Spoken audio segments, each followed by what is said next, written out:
So let's talk about a wrestling stance. So first of all, we're obviously not wrestlers. We're training for Brazilian Jiu-Jitsu. And so there really are three different kinds of stances that you'll see. The first is obviously a guard puller stance, which looks like this, right? Weight on the heels, butt back, really low. So that's a stance that you'll see. That's obviously not a stance for somebody who's looking to come out and shoot takedowns. What's a lot more common than a wrestling stance is something more like a judoka stance, right? Which is going to be, in a slightly aggressive posture, but also fairly upright.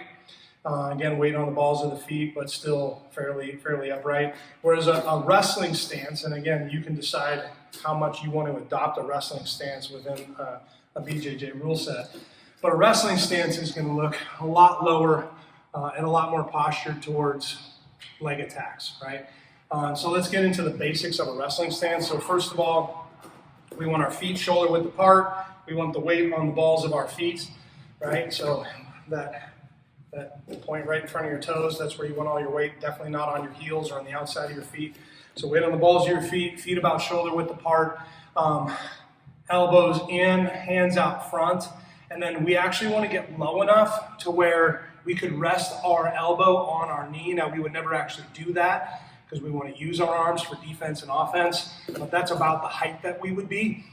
And then you'll notice that my head is up and my butt is down. I don't want to be straight-legged and flat-backed. I want to be head up, butt low.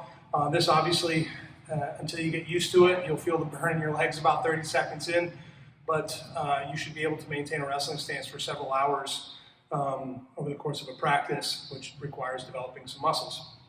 So again, this is our basic stance right here. And maybe the last thing to talk about is lead leg. So oftentimes people who are left-handed will have a left leg lead. People who are right-handed will have a right leg lead. Some people really like a square stance. And then obviously there's the question of whether or not I should be switching my stance. I would typically encourage people as they're learning to pick a lead leg or a square stance, whichever you prefer, but to pick a stance and really stay in it.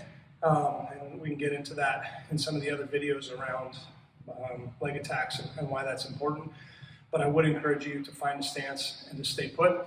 And the last thing is just to share kind of like the basic philosophy behind why a stance is important. And we're really trying to accomplish two things with our stance. One is we want to be stable, right? This is not a very stable position to fight from. This is not a very stable position to fight from, right? So I want to be in a stable position.